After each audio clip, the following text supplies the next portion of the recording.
Numbers 19 from the Net Bible. The Red Heifer Ritual. The Lord spoke to Moses and Aaron. This is the ordinance of the law which the Lord has commanded. Instruct the Israelites to bring you a red heifer without blemish, which has no defect and has never carried a yoke.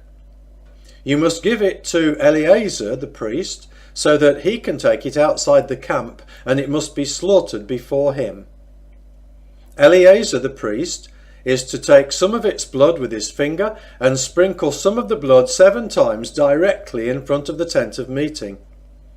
Then the heifer must be burned in his sight. Its skin, its flesh, its blood and its offal is to be burned.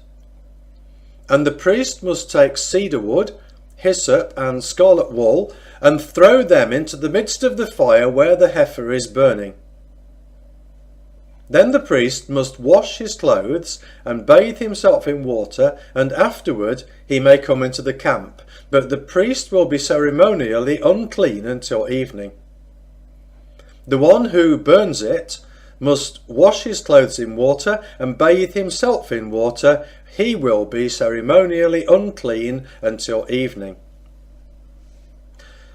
Then a man who is ceremonially clean must gather up the ashes of the red heifer and put them in a ceremonially clean place outside the camp. They must be kept for the community of the Israelites for use in the water of purification. It is a purification for sin. The one who gathers the ashes of the heifer must wash his clothes and be ceremonially unclean until evening. This will be a permanent ordinance both for the Israelites and the resident foreigner who lives among them. Purification from uncleanness. Whoever touches the corpse of any person will be ceremonially unclean 7 days. He must purify himself with water on the 3rd day and on the 7th day, and so will be clean. But if he does not purify himself on the 3rd day and the 7th day, then he will not be clean. Anyone who touches the corpse of any dead person and does not purify himself defiles the tabernacle of the Lord, and that person must be cut off from Israel, because the water of purification was not sprinkled on him. He will be unclean. His uncleanness remains on him. This is the law. When a man dies in a tent, anyone who comes into the tent and all who are in the tent will be ceremonially unclean 7 days. And every open container that has no covering fastened on it is unclean. And whoever touches the body of someone killed with a sword in the open fields, or the body of someone who died of natural causes, or a human bone, or a grave, will be unclean 7 days. For a ceremonially unclean person, you must take some of the ashes of the heifer, burnt for purification from sin, and pour fresh running water over them in a vessel.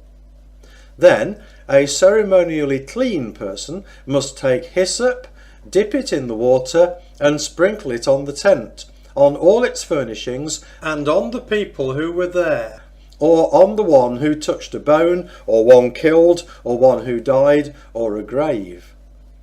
And the clean person must sprinkle the unclean on the 3rd day and on the 7th day. And on the 7th day he must purify him.